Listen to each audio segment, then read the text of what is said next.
Hello students, आज हम समझेंगे reasons for studying economics. Means हमें इकोनॉमिक्स क्यों पढ़ना चाहिए, इसके क्या रीजन है। फर्स्ट रीजन है to study the consumer behaviour. Means consumer behaviour की स्टडी के लिए हमें इकोनॉमिक्स पढ़ना चाहिए। The theory of consumer behaviour in economics deals with the study of behaviour of consumer in different types of market situation. ये जो consumer behaviour की theory है, इसे हम क्यों पढ़ते हैं, ताकि हम ये समझ सकें कि डिफरेंट मार्केट सिचुएशन के अकॉर्डिंग डिफरेंट कंज्यूमर किस तरीके से बिहेव करते हैं। This theory help us to understand how a rational consumer makes his, rational consumer का मतलब होता है एक समझदार कंज्यूमर, मेक्स हिज हर decision to get the maximum possible satisfaction in the given income and given price of goods and services। तो इस theory में हम क्या समझते हैं कि किस तरीके से एक रैशनल कंज्यूमर मींस एक समझदार कंज्यूमर किस तरीके से डिसीजन लेता है कि उसे अपनी इनकम कहाँ खर्च करनी है, किस गुड्स और सर्विस को परचेज करने में खर्च करनी है, ताकि उसे मैक्सिमम से मैक्सिमम सेटिस्फैक्शन मिल सके। सेकंड रीजन है to study producer behaviour. Producer के बिहेवियर को पढ़ने में या प्रोड्यूसर के बिहेवियर को समझने के लिए the theory of production studies the production decision of the producers in different type of market. ये जो प्रोडक्शन की थ्योरी है, इस थ्योरी में हम क्या समझते हैं कि डिफरेंट मार्केट में डिफरेंट टाइप के प्रोड्यूसर होते हैं और वो प्रोड्यूसर किस तरीके से प्रोडक्शन से रिलेटेड डिसीजन लेते हैं।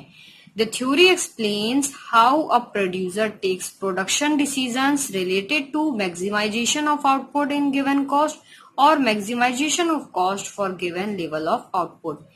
इसका मतलब है ये थ्योरी हमें क्या बताती है कि किस तरीके से एक प्रोड्यूसर प्रोडक्शन से रिलेटेड डिसीजन लेता है कि उसे या तो minimum cost per maximum output हो, मींस अगर वो लागत कम लगाए किसी भी प्रोडक्ट को प्रोड्यूस करने में और उसे प्रॉफिट या उसकी इनकम कैसी हो, ज्यादा हो, या फिर वो लागत ज्यादा लगाए प्रोडक्ट को प्रोड्यूस करने में, मैक्सिमम कॉस्ट हो और उसे आउटपुट मींस उसकी इनकम कैसी हो, कम हो। तो ये उसके ऊपर डिपेंड करता है कि उसे किस टाइप के प्रोडक्ट को प्रोड्यूस करना है।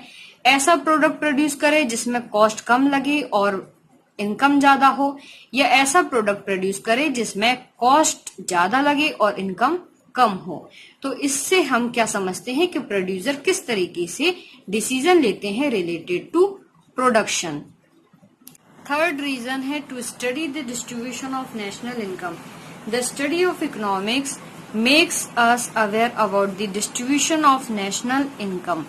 इकोनॉमिक्स की स्टडी हमें अवेयर करती है नेशनल इनकम के डिस्ट्रीब्यूशन के बारे में।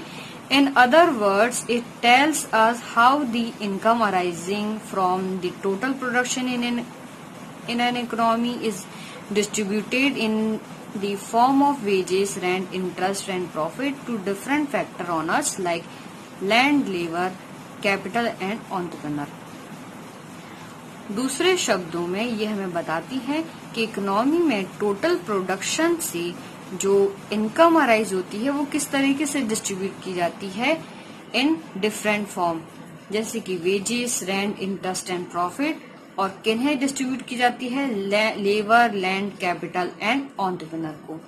लेबर को मिलता है वेजेस, लैंड को मिलता है रेंट, कैपिटल को मिलता है इंटरेस्ट और एंटरप्रेन्योर को मिलता है प्रॉफिट। तो इस तरीके से डिस्ट्रीब्यूशन होता है नेशनल इनकम का। तो ये हमें किससे पता चलता है? इकोनॉमिक्स की स्टडी से।